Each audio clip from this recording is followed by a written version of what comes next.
नमस्कार। फॉरेंसिक विज्ञान की दुनिया भी ना कमाल की है, खासकर जब ये पहचान पक्की करने की बात आती है। मतलब कैसे जोड़ते हैं किसी सबूत को उसके असली स्रोत से, चाहे वो कोई इंसान हो या कोई चीज। हमारे पास कुछ नोट्स है फॉरेंसिक विज्ञान में पहचान की स्थापना पर आधारित। आज इन्हीं की गहराई में उतरते हैं, हम्म, समझने की कोशिश करेंगे कि फॉरेंसिक एक्सपर्ट्स सबूतों को उनके स्रोत से कैसे मिलाते हैं। वो दो तरह की चीजें देखते हैं ना, एक तो वर्ग विशेषताएं, जो समूह तक ले जाती हैं, हाँ, और दूसरी व्यक्तिगत विशेषताएं। जो बिल्कुल सटीक स्रोत बता देती हैं। बिल्कुल। तो चलिए इसे खोलते हैं, समझते हैं इसको। सबसे पहले बात करते हैं इंसानों की पहचान की। इसमें तो वो जैविक निशान और शारीरिक चिन्ह यही सब काम आते होंगे ना। हाँ, बिल्कुल। मकसद होता है उन खासियतों को ढूंढना जो किसी एक ही व्यक्ति में हो। अच्छा, जैसे पैरों के निशान, ये बड़े काम के साबित हो सकते हैं। पैरों के निशान, सच में। जी हाँ, खासकर नंगे पैर के निशान, क्योंकि पैर के तलवों पर जो रेखाएं होती हैं ना, डोमेटोग्लिफिक पैटर्न जिन्हें कहते हैं, वो उंगलियों के निशान की तरह ही यूनिक होती हैं, हर किसी की अलग। अरे वाह। और जूतों के निशान? जूते के निशान का ऐसा है कि वो शुरू में तो बस ब्रांड या साइज बताते हैं, हम्म, जिसे हम वर्ग विशेषता कह सकते हैं। हम्म, लेकिन जैसे जैसे जूता घिसता है, हम्म, उसमें कोई कट लग जाए या कोई कंकड़ पत्थर फंस जाए, हाँ। तो वो निशान खास बन जाता है। मतलब वो फिर व्यक्तिगत विशेषता बन जाती है। हाँ, बिल्कुल, जो उसे फिर उसी एक जूते से जोड़ सकती है। अच्छा, तो मतलब एकदम नया नवेला जूता कम मददगार हुआ सबूत के तौर पर। और बाल, खून वगैरह, ये तो सब डीएनए के स्रोत हुए ना। जी, तो डीएनए प्रोफाइलिंग को ही क्यों मतलब सबसे पक्का मानते हैं? बालों की बारीक जांच या ब्लड ग्रुप से क्या होता है, वो शायद सिर्फ शक का दायरा कम करते होंगे। आपने सही पकड़ा। बालों का माइक्रोस्कोप से विश्लेषण हो या ब्लड ग्रुप मैचिंग, इनसे संदिग्धों का दायरा छोटा हो जाता है, पर ये निर्णायक नहीं होते अक्सर। डीएनए प्रोफाइलिंग इसीलिए गोल्ड स्टैंडर्ड है, क्योंकि हर व्यक्ति का डीएनए पैटर्न सच में यूनिक होता है। ये लगभग अचूक पहचान देता है। ठीक है। और हाँ, उंगलियों के निशान तो हैं ही। वो घर्षण रेखाएं, फ्रिक्शन रिच पैटर्न, वो स्थायी भी हैं और हर किसी के अलग भी। फिर दाग, टैटू, जन्म के निशान, ये सब भी पहचान में मदद करते हैं। और मुश्किल मामलों में? बहुत मुश्किल मामलों में, जैसे जब शरीर की शिनाख्त मुश्किल हो, तब दांतों के रिकॉर्ड्स या हड्डियों की बनावट, मान लीजिए कोई पुराना फ्रैक्चर जो ठीक हो गया हो, उसकी मदद ली जाती है। अच्छा, ये तो हुई व्यक्तियों की बात। लेकिन क्राइम सीन पर तो चीजें भी मिलती हैं। अब जरा वस्तुओं की पहचान पर आते हैं। ये कैसे पता लगता है कि कोई चीज कहाँ से आई या किस औजार से निशान बना? देखिए, सिद्धांत यहाँ भी काफी कुछ वैसा ही है। वर्ग विशेषता से व्यक्तिगत विशेषता की तरफ जाना। जैसे? जूते के निशान का ही उदाहरण लें।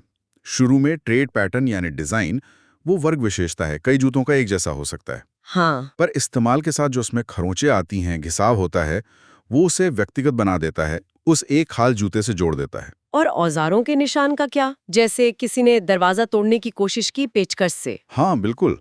हर औजार, चाहे वो पेचकश हो, प्लास हो या कोई हथियार जैसे बंदूक, जब वो बनता है और फिर इस्तेमाल होता है, तो उस पर बहुत बारीक स्तर पर अपनी अलग पहचान बन जाती है। सूक्ष्म खामियां आ जाती हैं। अच्छा। और ये खामियां जब किसी दूसरी सतह पर लगती हैं, तो वो खास तरह की खरोंचे छोड़ती हैं। स्ट्राइएशन कहते हैं इन्हें, या दबाव के निशान, इंडेंटेशन। बैलिस्टिक्स में ये बहुत महत्वपूर्ण है। जैसे गोली पर बंदूक की बैरल के निशान या कारतूस के पीछे फायरिंग पिन का निशान। ये एक खास हथियार से जोड़ा जा सकता है। कमाल है। और वो जो टूटे हुए टुकड़े मिलते हैं, उनको कैसे जोड़ते हैं? उसे कहते हैं फ्रैक्चर मैचिंग। इसका सिद्धांत ये है कि कोई भी दो चीजें कभी भी बिल्कुल एक ही तरह से नहीं टूटती। अच्छा। हाँ, तो जो टूटे हुए टुकड़े होते हैं, उनके किनारे, उनका आकार, उनकी बनावट, उनकी टेढ़ी मेढ़ी सतह, वो इतने खास होते हैं कि अगर दो टुकड़े बिल्कुल एक दूसरे में फिट हो जाएं, तो ये पक्का हो जाता है कि वो एक ही चीज के हिस्से थे। जैसे कोई एक्सीडेंट हुआ हो और गाड़ी की हेडलाइट का टूटा हुआ टुकड़ा मिले। बिल्कुल। और वैसा ही टुकड़ा किसी संदिग्ध की कार से मिल जाए और वो एकदम फिट हो जाए, तो ये बहुत मजबूत सबूत बन जाता है, एक निर्णायक कनेक्शन। अब चीजों की बनावट या उनके अंदरूनी गुणों की तरफ चलें। मान लीजिए कहीं पेंट का छोटा सा टुकड़ा मिला। हाँ, अब हम भारी निशान से हटकर चीज की अंदरूनी बनावट, उसकी केमिस्ट्री का विश्लेषण करते हैं। पेंट इसका बढ़िया उदाहरण है। कैसे? उसकी परतें देखी जाती हैं, रंग, टेक्सचर। फिर होता है केमिकल एनालिसिस। जैसे एक तकनीक है GCMS, gas chromatography mass spectrometry. ये तकनीक पेंट में मौजूद अलग-अलग केमिकल्स जैसे बाइंडर्स और पिगमेंट्स को अलग करके उनका वजन वगैरह माप लेती है। इससे एक तरह का केमिकल फिंगरप्रिंट मिल जाता है। दिलचस्प। और ये सिर्फ पेंट के लिए है या और चीजों पर भी काम करता है? नहीं, ये कई तरह की सामग्रियों पर लागू होता है। कोई भी रंगीन चीज, धातु, अलॉय यानी मिश्र धातु, मिट्टी के बर्तन, सीमेंट, प्लास्टर, ईंटें, धूल, मिट्टी, खनिज, प्लास्टिक, इन सब का विश्लेषण हो सकता है। अच्छा। तकनीकें भी अलग-अलग हैं, जैसे SEMEDX है, scanning electron microscopy with energy dispersive X ray analysis. ये बताता है कि चीज किन मूल तत्वों से बनी है। ओके। और प्लास्टिक के लिए PyGC, पायरोलिसिस गैस क्रोमेटोग्राफी इस्तेमाल होती है उसकी बनावट समझने के लिए। मिट्टी तो खास तौर पर जटिल होती है, उसकी अपनी अनोखी संरचना होती है जो किसी खास जगह से जोड़ने के लिए एक फॉरेंसिक फिंगरप्रिंट की तरह काम कर सकती है। तो मतलब ये सारे विश्लेषण सबूत को किसी खास स्रोत से या बनाने वाले से जोड़ने में मदद करते हैं। जी हाँ, बिल्कुल, यही इनका मकसद है। तो कुल मिलाकर देखें तो फोरेंसिक पहचान कोई जादू नहीं है, बल्कि एक बहुत ही व्यवस्थित वैज्ञानिक तरीका है। सही कहा। इसमें व्यक्तियों और वस्तुओं की जो अनोखी विशेषताएं हैं, चाहे वो फिजिकल हों, केमिकल हों या बायोलॉजिकल, उनका इस्तेमाल करके सबूत को उसके सही स्रोत से जोड़ा जाता है। और ये क्रिमिनल इन्वेस्टिगेशन की रीढ़ की हड्डी है, कह सकते हैं। बिल्कुल, और एक बात और सोचने वाली आगे के लिए। हाँ।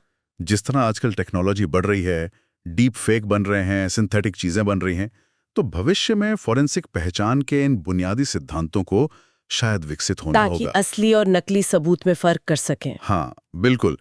जो सबूत बड़ी चालाकी से गढ़े गए हों, उन्हें पहचानने के लिए शायद हमें और परिष्कृत तरीकों की जरूरत पड़ेगी। इस पर गौर करना जरूरी होगा आने वाले समय।